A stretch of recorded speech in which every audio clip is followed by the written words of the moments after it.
I'm Brigantia Blackbird, a Blackbird's Brew. Happy Tuesday and welcome to Modern Problems, Pagan Solutions. We're going to be talking about the long haul today. Now, lately I've heard a number of commentators employ the phrase short-term gains, long-term losses, and I can't think of a better way to describe the root of many of the problems our society currently faces. It manifests in various ways, but underneath it all is the inability to see past one's own nose and look at the bigger picture, and that is frequently the culprit. Now, I have an example of this kind of short sighted, slipshod thinking in my very own neighborhood, I'm sorry to say.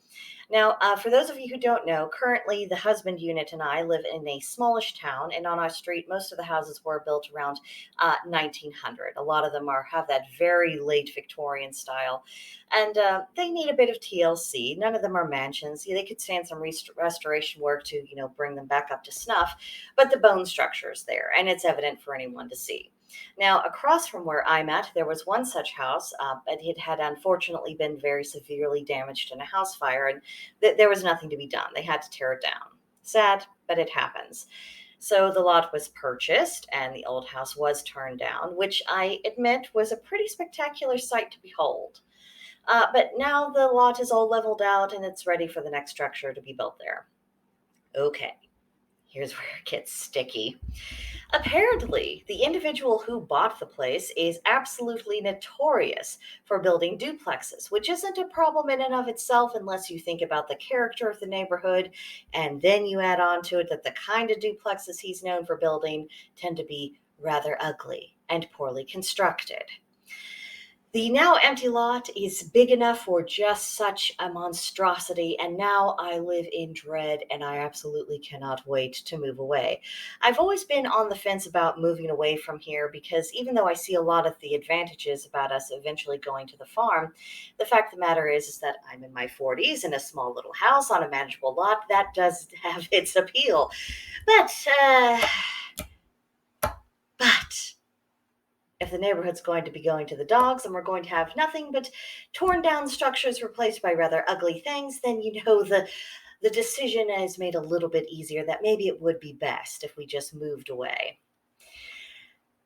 The old house that had been on the lot, it stood for more than 120 years, which in this country is an eternity. Before the house fire, it had been home to several families. It stood through 2 world wars, the Great Depression, and all the various ups and downs for over a century. And now it's gone, and it's going to be replaced with something badly made, ugly, that will destroy the integrity of the neighborhood, attract the wrong sort of tenants, and will probably need to be torn down in 30 years. It's pathetic. I'm really very angry about it. Not just angry, I'm apoplectic. I'll be honest with you. Just furious. Because it's one thing to declare that the house that was there was beyond saving, and it's quite another to replace it with something that's out of place and will drive down property values. It really says something about the character of the person who's building it, all the more so because this is part of a long-standing pattern of behavior. Chasing after a quick buck with no thought to the long term. And this is just one example of that kind of thinking amongst many. You probably have a bunch of other examples popping into your heads right now. Now, it's rather amazing with all of the criticism this country gets. It's amazing that the critics don't harp on that kind of thing because it's actually a legitimate gripe. We are a throwaway society when it comes to historical architecture, which is part of our shared cultural heritage. And we think nothing about destroying other things like social relationships because someone proved inconvenient, or pursuing idiotic, self-destructive policies and politics because someone was able to have power for a little while. And as I said earlier, this is all symptomatic of the short-term gains, long-term losses mentality. I would go so far as to describe it as an attitude that is counter to the precepts of American culture. One of the reasons this country came into being is because people desperately wanted to build a future for themselves and their children.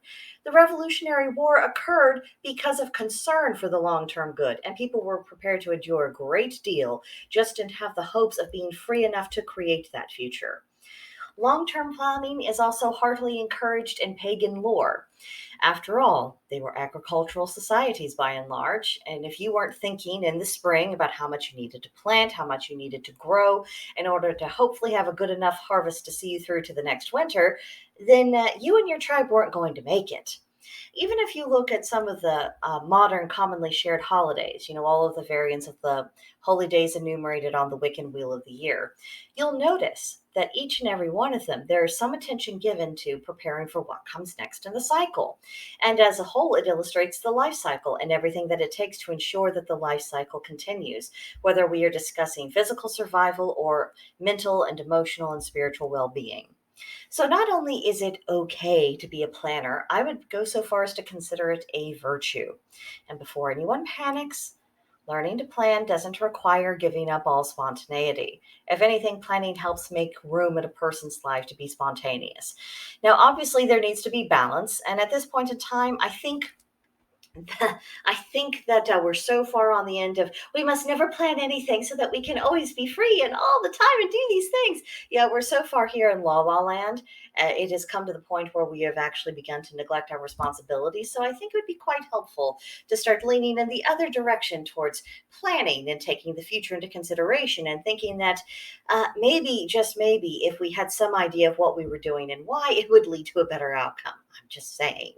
This is particularly relevant to pagans. We're just a few generations into our revival, and there's a great need for us to consider not just our continued spiritual survival, but what will actually make us thrive and what won't.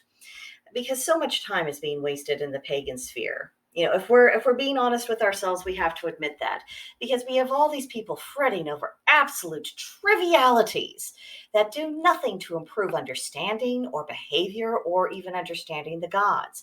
And there are those who engage their time with little more than just repackaging known and established concepts for the sake of selling books or gaining followers on social media. And don't even get me started on the rather corrosive influence of the woke, which needs to be rooted out completely. Now, it may help if we start to remember what motivated us at the beginning of our studies. What did we hope to gain and what did we hope to become? And then use that as a way of measuring the value of the information we come into contact with. Some of the debates we have amongst ourselves will prove useful in laying the groundwork for the future, and some of them will not. And they will be forgotten in the mist of time where they belong. And many of the answers that we're looking for as we're engaging in debates, these are things that can't be settled by research or by looking at what's been written in a book. It requires identifying and applying pagan principles. Now, we can talk about that, but ultimately, the only person who can actually make that happen for ourselves is us. And that is how we're going to secure ourselves over the long haul. And I hope that my fellow pagans are in it for the long haul. And they're thinking not only of the kind of world they want to leave for their children, but the kind of world they hope to inherit, after they shed this mortal coil, have their time in the afterlife, and then are reincarnated. Because we will be stuck with the consequences of our actions no matter what. So I hope that is something that we are keeping in mind. But that's my thought on that topic. I think I've rambled enough. Now's the time to let me know what you think about all of this in the comments below, or you can come visit Blackbird's Brew on Gilded. There's a link in the description box to join the group. You can talk to me, other members of the group, and you can just kind of bring forth your own ideas. It would be nice to have a really good, meaningful conversation on that topic. So I hope you will come and see us soon. But that will do it for now, and I will see you next time. Bye.